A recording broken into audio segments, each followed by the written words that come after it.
some of you went to Taos Pueblo before the retreat started, right?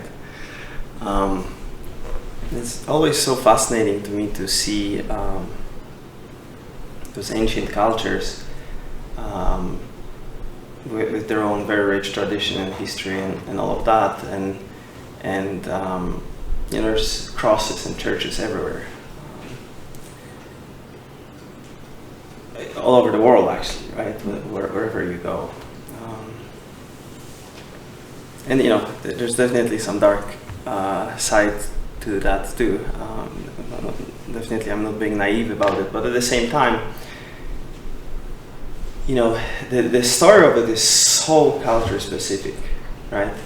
It's a Jewish carpenter who talks all the time about his ancestors and King David and and it's all so very culture specific, so narrow in that way, and yet it has such an absolutely broad and mass appeal at the same time, which is very interesting.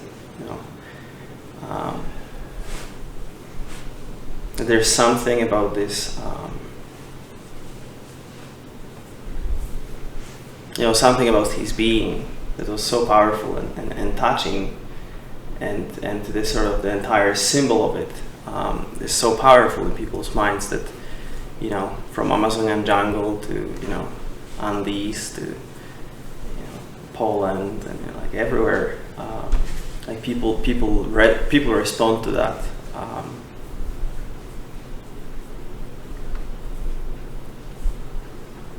And it's, in a certain way, it can be looked at the entire movement post-awakening, is his story.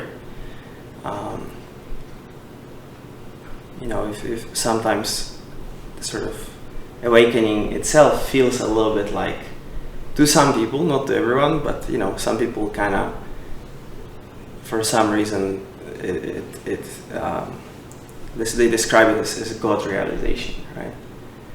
Like they feel that there's this kind of deathless, kind of omnipresent, some absolute thing that they suddenly feel present all the time in everything.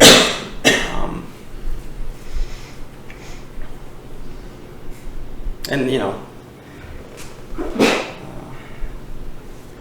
it is a certain stage, and not for everyone it shows up exactly that way, but it's some experience to be had.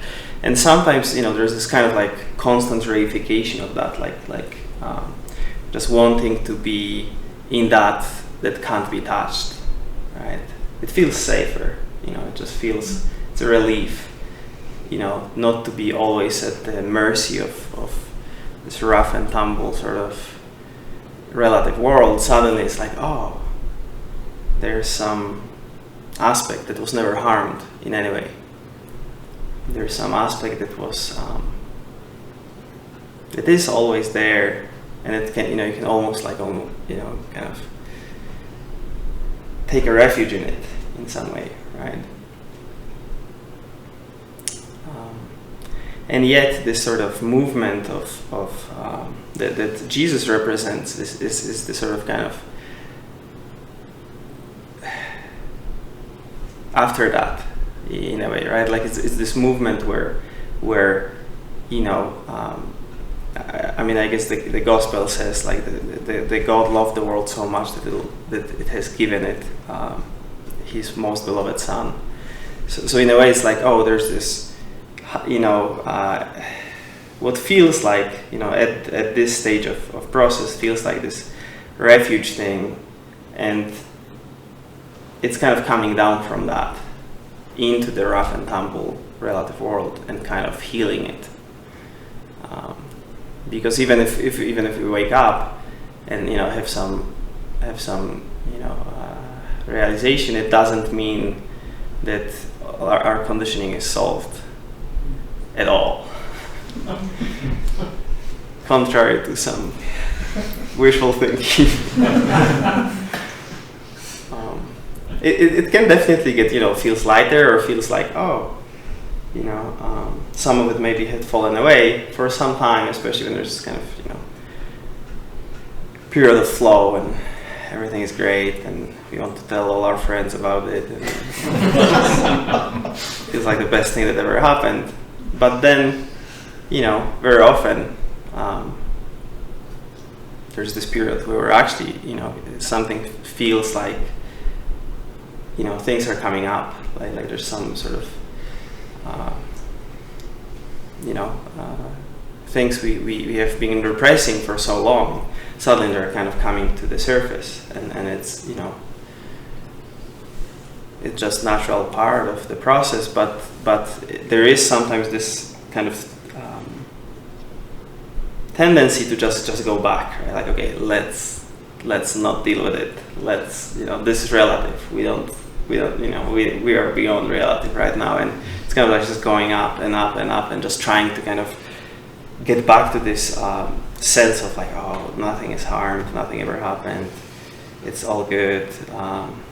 Even if I'm acting in unconscious ways, it's still well, that doesn't matter. It's all good.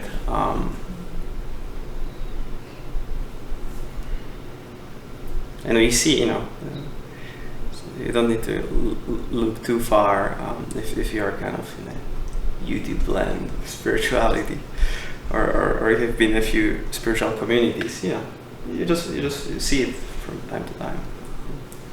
So this movement is like, if you read the story of Jesus, there's like few teachings there, but it's actually mostly just him coming in and kind of healing. Like this is a big chunk of the entire story. Like, I don't know if you took chance at some point, through kind of more recently when you're already on this path, to read the Gospels. Like the New Testament. I mean, it's pretty thick, but the Gospels themselves is like, it's like 30 pages or something. So it's a very short thing. So the Jesus part of Christianity, it just contained in those. At least the sort of, let's say I'm speaking more about Catholic. There are different apocryphic texts too, but so the story is basically of Son of God coming to the relative plane and actually encountering suffering all the time, right? That's basically the premise, right? There's and of course there's this kind of second half to it, which is also very powerful, and also but maybe for another day. But it's basically, there's someone who's paralyzed, right? And then he just encounters. So it's in a way it's like this. There's a shadow coming up, and simply it's just this, not hiding in a castle of absolute. It's actually going into the shadow and kind of touching it and healing it through that, just acknowledging it and kind of, I guess the word redemptive love kind of encapsulates very well that.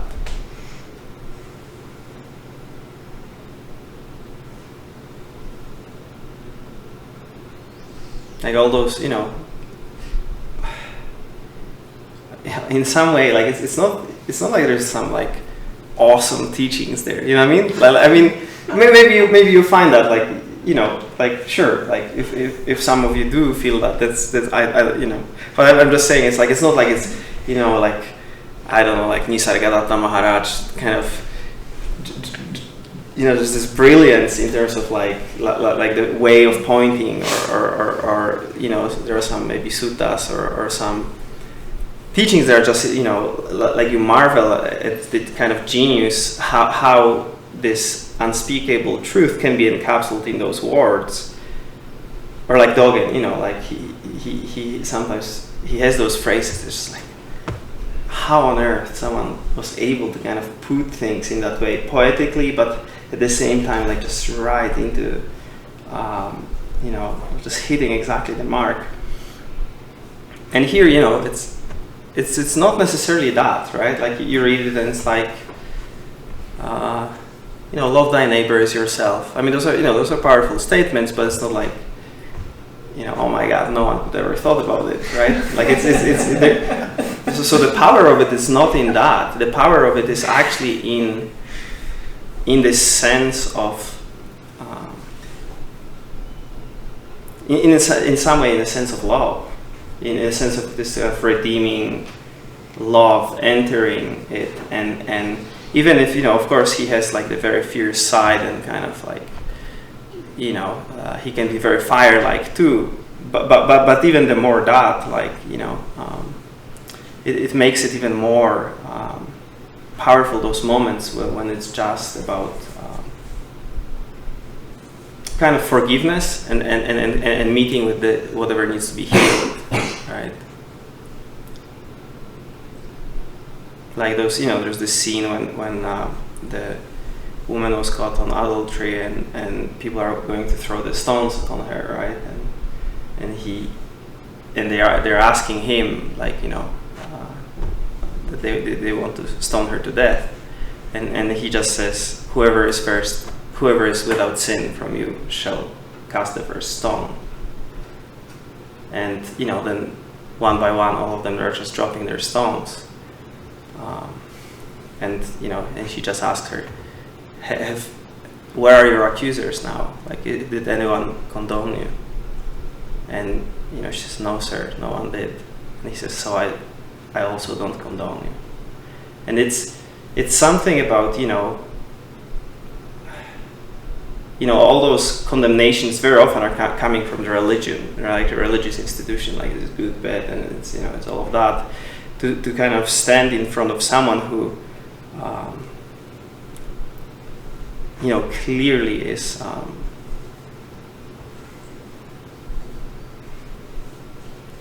just this profound embodiment of the divine in the human form,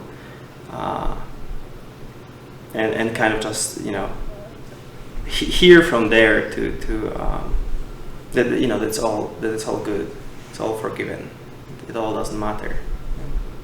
It's very powerful. In a certain way, this is like a movement that happens in our process too. It's like we can be in touch with aspects of us that are sort of untouched and all of that, but yet at the same time, however strange that sounds, there could be like a sense of unworthiness in us, somewhere, like we feel like we are not good enough for that, or even doubt thoughts can take those forms, saying it can't be it because I'm not worthy, I'm not good enough to experience freedom.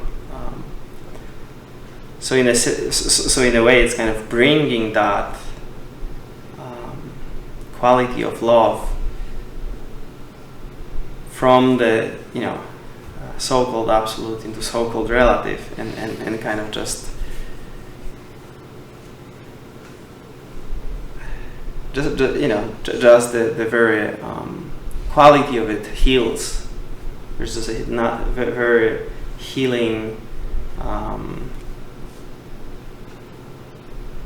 It's a very potent healing agent when the sort of when we bring the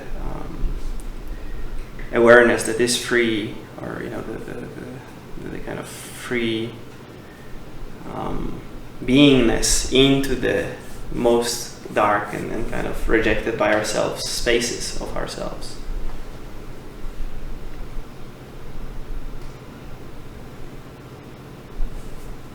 So that's why sometimes I find, like in Zen or some other traditions, probably the whole non-duality scene too. There's this kind of like almost like metta practice. That's kind of for kids, kind of thing. Like that's this kind of preliminary little thing that like you do if you're like a little messed up emotionally, and that's not a kind of real practice. But actually, it's so powerful, and I really feel like if everyone who is coming to temple or something would do like 3 months of doing metta practice every single day for an hour, they would have way easier job, like just so much smoother sailing, you know. And even, you know, like we were talking with Greg about the like concentration things, you know, it's actually scientifically proven that like concentration is improved by, you know, now we have already like scientific studies about that, you know, it's actually, there's improvement in emphatic accuracy, like in like reading faces. There's also there was some study that were like showing flashing images in front of people's eyes, and then, you know, they did it for some time, and then they went and practiced metta meditation for 5 hours, and they brought them back, and you know, they were able to recognize the images that were so fast that before they couldn't recognize them, right? So there's a certain I don't know, maybe that's a strange word, but like a lubrication, like a soothing of the entire system through, you know, just this very, very simple experience of bringing the loving awareness into the body.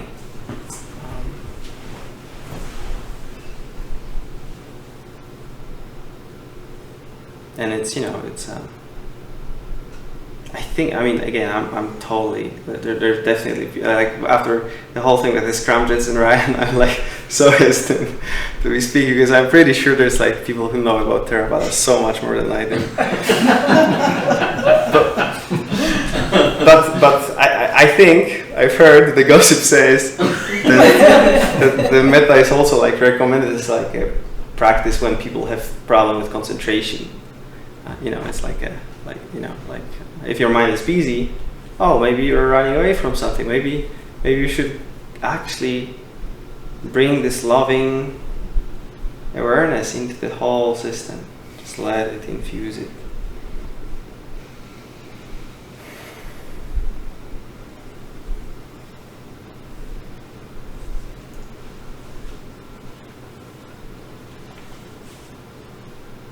I could almost do nothing else but that.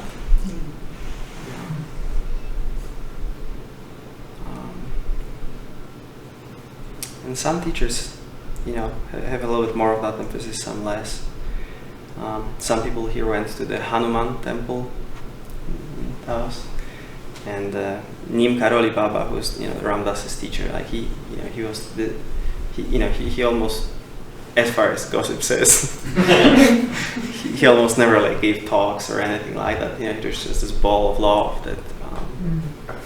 And Ramdas sometimes used to say that whatever happened for him with his teacher was only through love, through nothing else. And I have to say, I have a little bit of that feeling with my teacher too. You know, he had this kind of unconditional love and acceptance. And he gave great talks too and all of that, but somehow when I kind of think about him, like there's this sense of, you know, no matter who you are, what you bring there, like there's just this sense of being loved and accepted. And, you know, sometimes there's like kind of strong encouragement to get your act together or whatever, right? But it's not mutually exclusive either, like in his case. He was just this sort of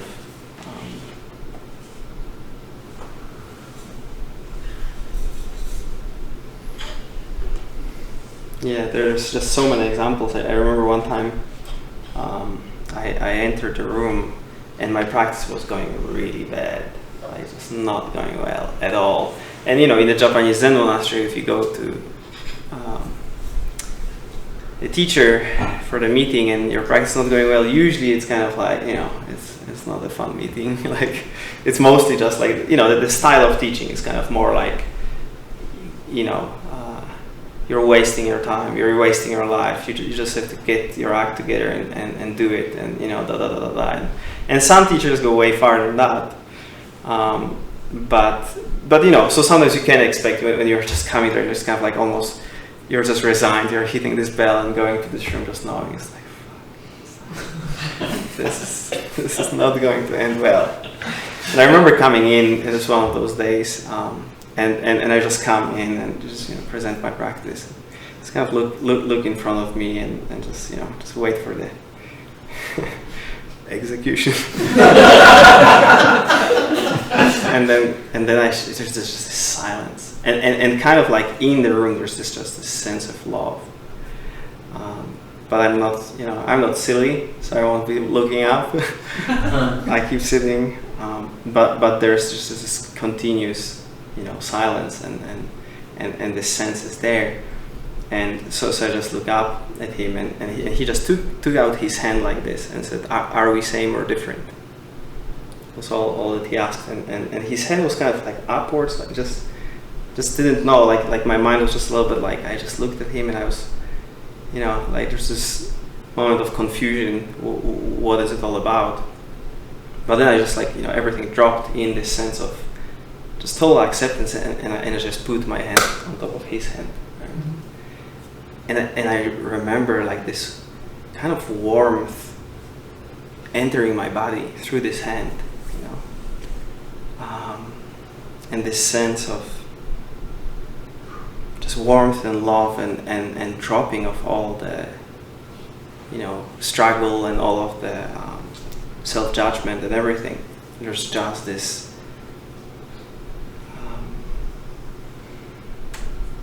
moment of total love and total oneness, and his eyes are shining, and he just said yes, whispered.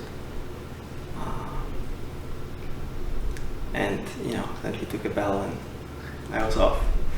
But I just remember it so clearly, like in my body, this sense of meeting with someone, and I don't want to like romanticize or kind of idealize too much, but at the same time, with certain people, when the divinity shines through enough through the relative, like I can totally understand how someone would call Jesus the Son of God. You know what I mean? Because there's something about them. There's just so like the sort of relative and absolute are just so clearly not two that it's hard not to just like have a little bit of that kind of devotional mind towards them, because there's just something very striking. So, I guess I can understand this story about, the woman who was just about to be stoned to death, and kind of Jesus telling her, "I don't condemn you either." I just understand it through, that experience, and there is really a great power, and it doesn't need to be external thing at all. It is exactly what we are doing with this whole whatever needs to be liberated, right? Like whatever is still hidden in the shadow, unacknowledged, was pushed away. That don't look here. It's shameful. You shouldn't be that. Like it's all this material that we just get stuck with or push away, bottle up. This is the movement. We basically just come down to it, and just fully acknowledge it, fully come into being, let it come into being, and embrace it, and give it time, space, and attention.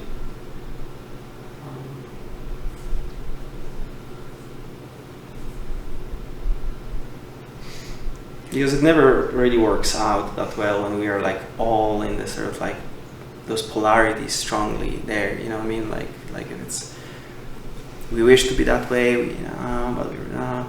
It's just more difficult. Kind of like avoiding is difficult. Even if sure it might be also not easy sometimes to kind of allow something and be with it. It's not a quick fix, or sometimes it's it can be painful, or can be whatever. But at the same time, avoiding it is just so much more difficult. how many years? How, like we can run away from stuff for decades, right? So, instead we can just go down, meet it, just be with it, whatever it needs. And through that, this entire push and pull on experience is also like softening, because we are not picking and choosing. We are not chasing dreams and illusions. We are kind of just diving into what is, ever deeper, deeper, deeper.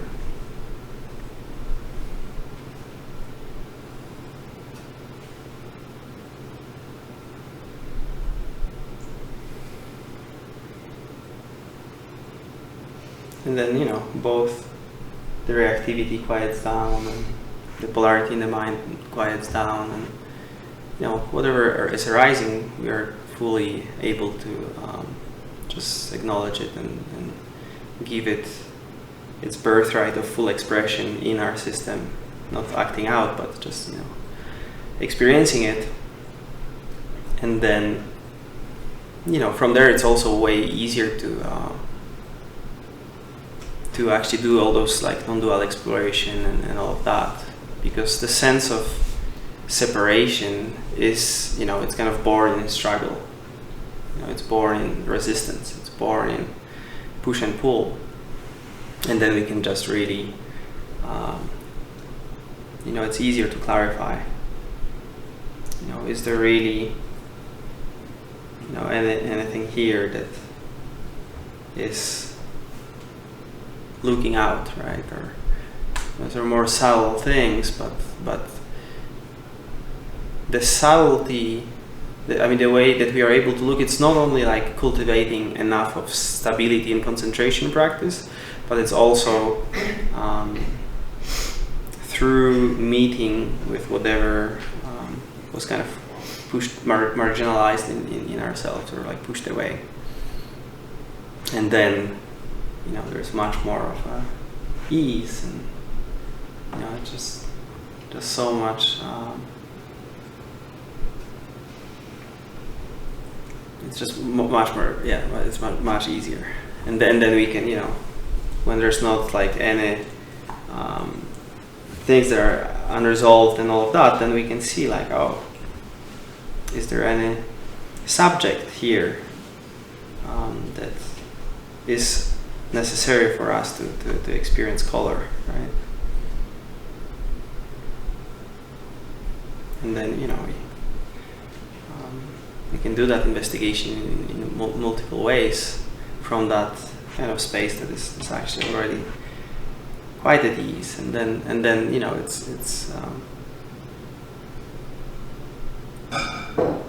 it's just a matter of looking a few times enough.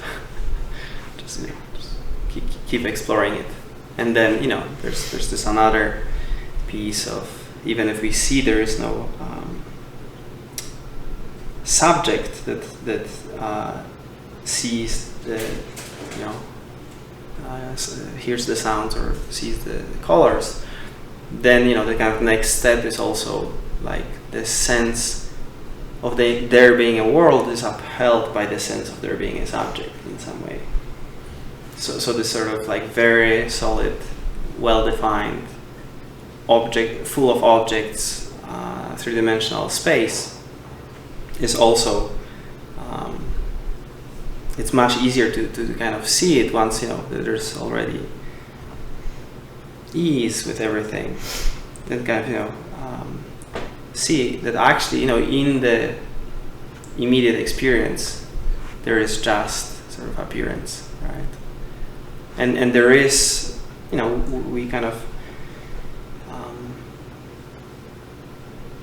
manufacture, like we kind of create it for and there are some evolutionary reasons. Of course, we want to figure out where the mammoth is, or which way it's running, right? Like we have to like just kind of piece it together just to kind of be able to navigate it. But then it is also the mechanism within which self is kind of hiding.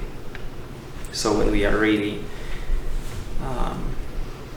we can see through all the processing that happens much easier after all this work has been done, and then we can see that there's just appearances within our experience, right? Like we were speaking about the experience rather than like metaphysics. I'm not like big on like trying to make conclusions about the entire universe based on. I feel like it's slightly arrogant in some way. Don't you think? It's like, I figured out how the entire universe works looking at my own experience. Sure, I mean, there might be some parallels, or we can, see some similarities or something. But at the same time, we can just clarify thoroughly what is actually our immediate experience.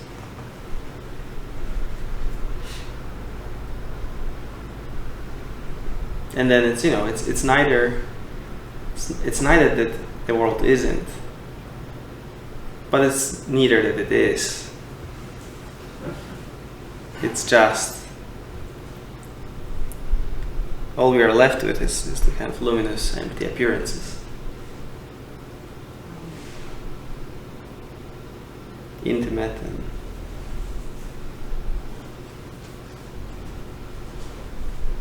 free. I guess that's the main point.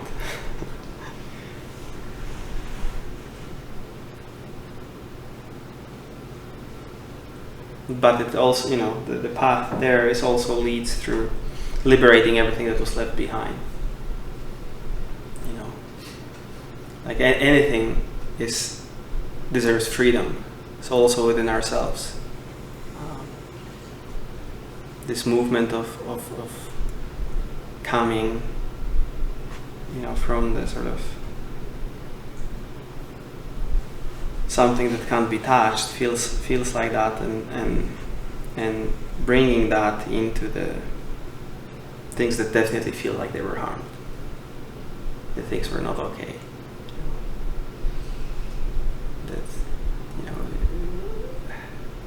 The experience we were subjected to were too much to bear. And it's okay, we don't have capacities sometimes at different stages of our life. We might not have capacity to have been fully accepting or something or whatever. And it's that's part of the journey. But then whenever we do find that actually we can already find enough of capacity and this kind of quality of unconditional love that it doesn't want to leave anything behind, that wants to go down to the earth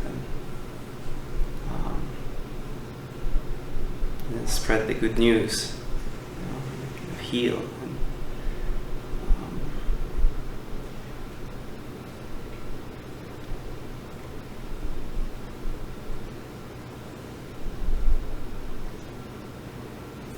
And the whole thing, sometimes the whole talk about, the realization, it kind of, with like non-duality and all that, it's almost like feels so like impersonal, or like it feels like, it's like this kind of unhuman thing. And yet, like those people were just so deeply kind of loving and human in some ways, I remember one time we were going into a chanting hall, and in the morning where there are separate halls for meditation and for chanting and Zen, and there was a little kitten, like a few months old, sitting right at the cushion of Roshi, of the main person who kind of goes and offers the incense, and it's kind of the presence that fills, like, makes this whole ceremony kind of work. And somehow almost like, was just seeing that and kind of was approaching, just wanted to get kitten out of the central cushion, and our teacher stopped him, and he just spread out his like little cloth that you sit on a bare floor, which is harder on your knees for sure, and he had knee problems, but he spread it kind of before that, so the kitty was sitting on the cushion, and he was just kneeling on the floor, kind of before it, through the chanting.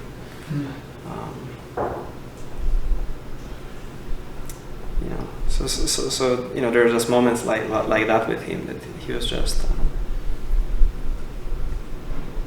very kind of humble and sweet in some ways. Like for example, wherever I went in Japan, like people knew him. Many people met him. Like many of our like Dharma brothers, monks, we went to different training monasteries to practice, and almost everywhere, whoever went somewhere, like the apple immediately when people hear like, oh, you're from Bukokuji, and there's this immediately felt those who met him. So when I went to Toshoji, where Esho was, the abbot immediately asked, oh, you're a student of Tangen Roshi. And he recalled the story when he was a young monk practicing takuhatsu, which is like a begging alms around, he was just walking around, and he was just like, in his 20s or something. And he heard about Tangen Roshi, this great Zen master. But so he came by just on route and spent the night, and he said sure, like he practiced zazen there or something, but he said the most that what touched him from the entire stay that he never forgot was that he went to sleep, and then in the morning he saw that you walk in those straw sandals kind of made of rice straw, and it was very thin sort of thing, but anyway, it was like a rainy day, and it was a lot of mud everywhere, and he said that he saw that Tangen Roshi, and he was just 20 years old, young monk, and the Tangen Roshi just, when everybody went to sleep, took those shoes and cleaned all the mud off, and put them like cleaned and nice kind of in front of where the entrance was, where these monks slept. And he said like this stayed with him more than anything, just this sort of selfless acts of service that he had done all his life. And everybody who met him had some story like that. He was just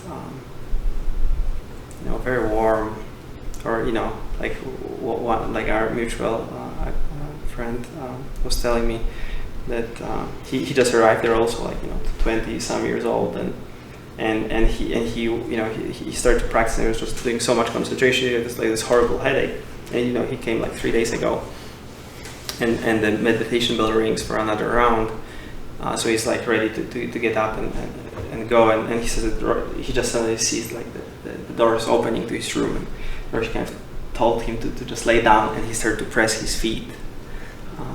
There are some pressure points on the feet that kind of makes your energy a little bit go down. And he said he was just like, this Zen master was just like pressing his feet for 40 minutes. And then without a word, he just like closed the door and left. So in a way, there's, so much like humanness and warmth and just loving kindness in those deeply realized people who, kind of seems like they should be this kind of like abstract thing, walking around like, not seeing reality in anything or something. But there's two sides. They're just coming together. There's definitely the empty aspect, but there's also the kind of radiant and loving and human aspect. So we can just apply it to ourselves. We don't need to wait for anything external to kind of do it for us. We can definitely be that in our own heart and body and mind, and just acknowledge whatever needs to be acknowledged, and redeem whatever feels still unredeemed.